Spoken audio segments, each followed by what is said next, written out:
The flashing red and blue lights painted my peaceful ranch in waves of color that Saturday evening. 3 patrol cars had pulled up my gravel driveway, their sirens silent but their presence unmistakable. I set down my coffee mug on the porch railing and walked out to meet them, boots crunching on the stone pathway. The lead officer approached with his hand resting on his utility belt, not quite on his weapon but close enough to make a point.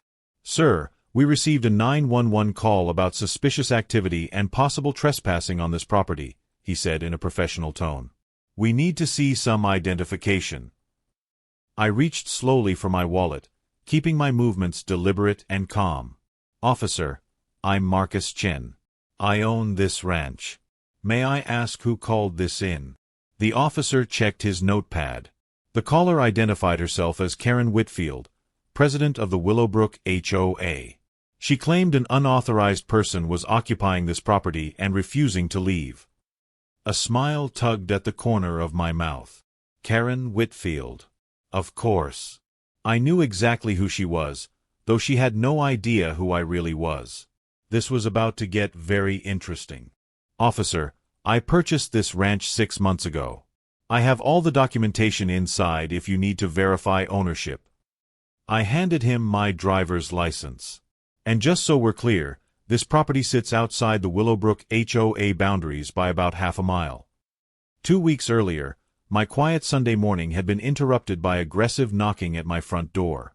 I'd opened it to find a woman in her early 50s, wearing a blazer despite the warm weather, clutching a clipboard like it was a weapon. Her highlighted hair was styled in that particular way that screamed, "I demand to speak to your manager." "I'm Karen Whitfield, president of the Willowbrook Homeowners Association," she announced before I could even say hello. "We need to discuss your violations." I leaned against the doorframe, genuinely puzzled. "Violations? I think there's been a mistake. This property isn't part of any HOA." Her eyes narrowed behind her designer glasses. "That's where you're wrong. The Willowbrook HOA has expanded its jurisdiction to include all properties within a 1-mile radius of our community borders. You'll need to register immediately and bring your property up to code." "That's not how HOAs work," I said with a patient tone.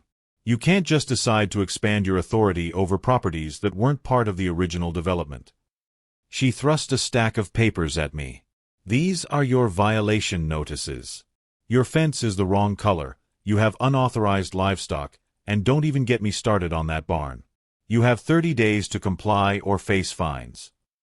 I didn't take the papers. "Ma'am, I'm going to have to ask you to leave. This is private property, and you have no authority here." Her face flushed red. "We'll see about that. I know people. Important people. You'll be hearing from our lawyers." After she stormed off, I did what any smart property owner would do. I installed security cameras. Lots of them. High definition, with excellent night vision and audio recording capabilities. Something told me I'd need the documentation. The harassment started immediately. Fake violation notices appeared taped to my gate daily, each more ridiculous than the last. My mailbox was stuffed with official HOA correspondence threatening thousands in fines. Then she started getting creative. One morning, I found her inside my property line, taking photos of my horses. "Ma'am, you're trespassing," I called out, making sure I was in view of my security cameras. "Please leave immediately." She spun around with a triumphant expression. "These horses aren't registered with the HOA Livestock Committee. Each one is a $500 fine per day." "There is no HOA Livestock Committee that has jurisdiction here," I said calmly. "You need to leave now, or I'll have to call the police." "You do that," she sneered. "Sheriff Thompson is my brother-in-law. Let's see how that works out for you." But I didn't call the police. Not yet. Instead, I kept documenting. Every trespass, every fake notice, every threatening voicemail she left. I was building quite a file on Karen Whitfield. What she didn't know was that I wasn't just some random ranch owner.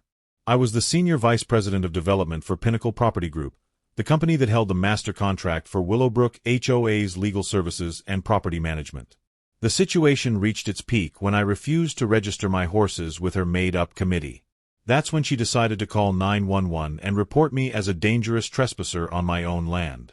Now, standing in my driveway with 3 police officers, I watched the lead officer's expression change as he ran my license through his system. Mr. Chin, I apologize for the confusion. You're clearly the legal owner of this property. But we still need to have a conversation with Ms. Whitfield about filing a false report. Officer, I have something that might help, I said with a professional tone. I've been documenting Ms. Whitfield's harassment for the past 2 weeks. Security footage, trespassing incidents, fake legal notices. Would you like to see it? 20 minutes later, the officers were viewing footage on my laptop, their expressions growing more serious with each clip. Karen on my property without permission. Karen leaving threatening voicemails. Karen attempting to intimidate me with made-up HOA rules. Mr. Chin, would you like to press charges for harassment and trespassing? The lead officer asked. Let me make a phone call first, I replied. I think there's a bigger issue here that needs addressing. I pulled out my phone and dialed a number I knew by heart. Janet, it's Marcus Chen. I need you and Richard from HR to come to my ranch immediately. We have a situation involving one of our contracted HOA board members. Yes, Karen Whitfield from Willowbrook. She just filed a false police report against me. I could hear Janet's sharp intake of breath. As president of Property Management Services, she reported directly to me. We'll be there in 30 minutes, Mr. Chen. I'm so sorry about this. While we waited, I showed the officers more documentation. The fake fines, the manufactured violations, the attempts to extend HOA authority beyond legal boundaries. They took detailed notes and photographs of everything. When Janet's car pulled up, followed by Richard from Human Resources, Karen was with them. She'd been picked up from her home and told there was an urgent meeting regarding HOA business. The look on her face when she saw the police cars was priceless. It got even better when she saw me standing with the officers. What's going on here? She demanded with an indignant tone. Why am I being brought to this violator's property? Janet stepped forward with a stern expression. Ms. Whitfield, are you aware that Mr. Chan is the senior vice president of Pinnacle Property Group? The color drained from Karen's face. That's impossible. He's just some random person who bought a ranch. A ranch that sits outside HOA jurisdiction, Richard added with a firm tone. Yet you've been harassing him, trespassing on his property, and now you've filed a false police report. Do you have any idea how serious this is? Karen tried to recover, her voice shaking. I was just doing my job. The HOA board voted to expand our authority. I have documentation. No, you don't, Janet said coldly. I've already spoken with the other board members. There was never any vote. You've been acting entirely on your own, using your position to harass and intimidate people. This ends now. The lead officer stepped forward. Ms. Whitfield, filing a false police report is a misdemeanor offense.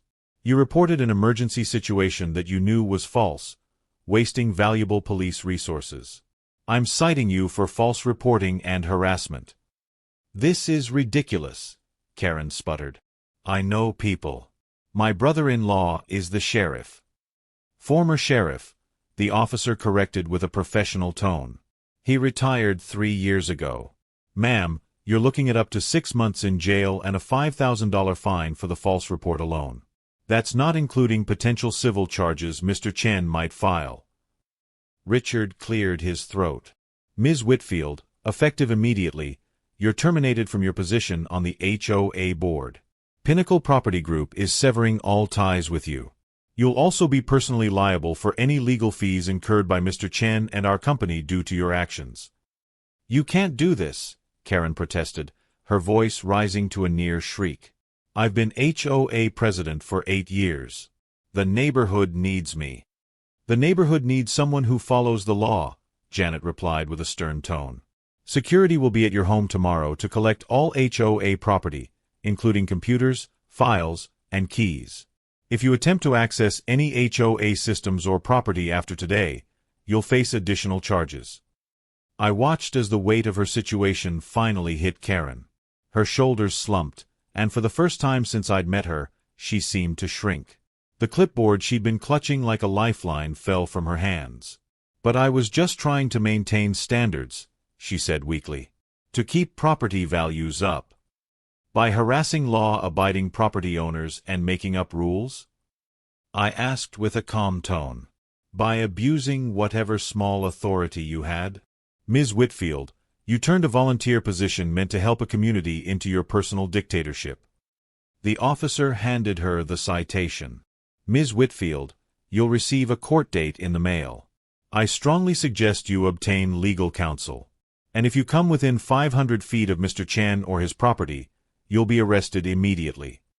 As they led her back to Janet's car to be driven home, I heard her muttering about unfairness and how no one understood her vision for the community. But the reality was setting in. She faced criminal charges, thousands in fines, and the complete loss of the power she'd wielded like a weapon for years. Janet approached me with an apologetic expression. "Mr. Chen, I can't tell you how sorry I am about this.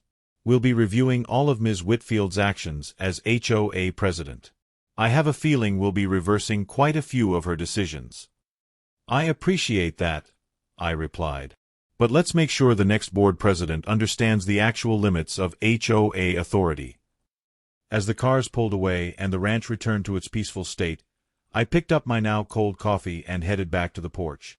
In the distance, I could hear my horses neighing, blissfully unaware they'd been at the center of a power struggle between an overzealous HOA president and the man who ultimately controlled her professional fate. 3 weeks later, I received 2 letters. The first was from the district attorney's office, confirming that Karen Whitfield had pled no contest to filing a false report and harassment. She received 6 months probation, 100 hours of community service, and was ordered to pay $5,000 in fines plus my legal fees, which totaled another $8,000. The second letter was from the newly elected Willowbrook HOA board, formally apologizing for the previous administration's overreach. They'd discovered Karen had been systematically abusing her position for years, inventing rules and levying fines that went straight into an account she controlled. The forensic accountants were still sorting through the mess, but it looked like she'd embezzled nearly $50,000 over her 8-year reign. I set both letters aside and walked out to check on my horses. They grazed peacefully in the afternoon sun, unregistered and perfectly content. Sometimes the best response to a bully isn't to fight back directly. Sometimes you just need to let them punch high enough that they hit something much bigger than they expected. In Karen's case, she'd swung at a ranch owner and hit her boss's boss instead. The last I heard, she'd moved 2 states away to live with her sister, her reputation in Willowbrook completely destroyed. The HOA board position she'd treated like a throne had become her downfall, all because she couldn't resist harassing one ranch owner who knew exactly who to call when she crossed the line. Her $13,000 in combined fines and legal fees served as an expensive reminder that real authority comes with real accountability, something Karen Whitfield learned far too late.